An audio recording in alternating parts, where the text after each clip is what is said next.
এতিয়া আপোনালোকৰ যিটো বিকট শব্দ হৈছিলে মই তেতিয়া এটা মাইল আপোনাৰ সেইটো প্ৰথম মাটি দিলে জলাশয় মাটি আকৌ ইণ্টাৰনেট কোম্পানী আকৌ ঋণত দি দিছে। সমস্যাটো সমস্যাটো বহুত ডাঙৰ। আমাৰ সমস্যাটো হ'ল আমাৰ যিহেতু এইখিনি এক ঐতিহ্যমণ্ড শিক্ষাৰ কেন্দ্ৰবিন্দু ডুমনিচকী, বহুতো স্কুল কলেজ আছে, প্ৰদূষণ ইমান ভয়ানক মাত্ৰা আমি নাজানিম, সেইটোৰ প্ৰদূষণ জোখা বস্তুটো কেনেকুৱা চিষ্টেম নাজানো, তথাপি এইটো জানো যে এইটো চৰকাৰে বা বিজ্ঞানসন্মতভাৱে যিটো চিষ্টেমত ইয়াত প্ৰদূষণত চলিব লাগে কোম্পানীটো তাত চলা নাই, তাতকৈ 10 গুণমান বেছিকৈ তাৰ পৰা প্ৰদূষিত হৈ আছে, প্ৰদূষণ হৈ আছে। দ্বিতীয় কথাটো হ'ল আমিতো কোম্পানীৰ বিৰুদ্ধাচৰণ নকৰোঁ, আমি নিবনুৱা সমস্যা সমাধান হওক, কিন্তু কথাটো হ'ল সেইবিলাকতো দূৰৰ কথা হোৱা নায়েই, কোনো স্থানীয় যুৱক যুৱতীয়ে তাত সংস্থাপন পোৱা নাই। এতিয়া আমাক তাৰ দ্বাৰা উপহাৰ হিচাপে দিছে প্ৰদূষণবিলাক। প্ৰদূষণ ইয়াতো এটা প্ৰদূষণ নহয়, ইয়াত বিভিন্ন ধৰণৰ প্ৰদূষণ হৈছে। ইয়াৰ পৰা প্ৰথম শব্দ প্ৰদূষণ, বিকট শব্দ, হাৰ্টৰ পেচেণ্টবিলাকে থাকিব নোৱাৰে, ৰাতি মেডিকেল পৰ্যন্ত নিব লগা হৈছে। দ্বিতীয়তে শিশু বাচ্চাবিলাক কোনো কাৰণত শুব নোৱাৰে ৰাতি, এতিয়া কিছু সময়ৰ পৰা সেইটো শান্ত হৈছে। দ্বিতীয়, আজিকালি হৈছে আমাৰ এইখিনি ধাৰ্মিক স্থান, হিন্দু হওক মুছলমান হওক, ইয়াত ধুনীয়াকৈ থাকোঁ, ইয়াত মন্দিৰ মছজিদ বহুতো আছে, তাত আমাৰ ধৰ্মস্থলীলৈ ধাৰ্মিক স্থানত যাব নোৱাৰি, কাৰণ গোন্ধ, সেইটো মদৰ গোন্ধৰ দৰে গোন্ধ, সেইটো আমি দাবী জনাম সেই গোন্ধটো নাইকিয়া কৰিব লাগে।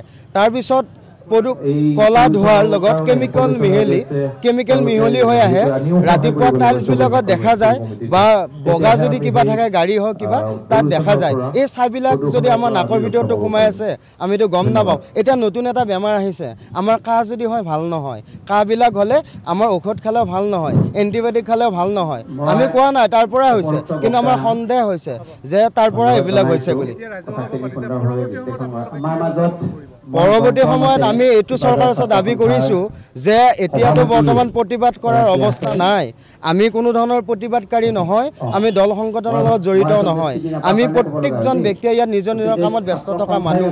তথাপিও নিজে যিহেতু জীয়াই থাকিব লাগিব, যদি আমি জীয়াই থাকিব নোৱাৰোঁ এই কোম্পানীৰ কাৰণে, তেতিয়াহ'লে আমি আন্দোলন কৰাই ভাল, বা পৰৱৰ্তী সময়ত তাত দ্বাৰা মৰিলেও আমাৰ উপায় নাই।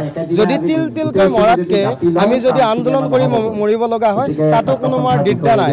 আমি দাবী জনাইছোঁ আমাৰ অসম চৰকাৰৰ ডক্টৰ হিমন্ত বিশ্ব শৰ্মা ডাঙৰীয়াক, আমি চাওক কোম্পানীটো থাকক, কিন্তু আপুনি গাইডলাইন মতে কোম্পানীটো চলাবলৈ দিয়ক। পুঁজিপতিৰ স্বাৰ্থত আমাৰ দৰে এই গাঁৱলীয়া মানুহবিলাকক আপুনি হাৰাশাস্তি কৰিব, এইটো আমি মানিব নোৱাৰিম। আমি গণতান্ত্ৰিক প্ৰক্ৰিয়াৰে আন্দোলন কৰিম, এইটো সত্য কথা।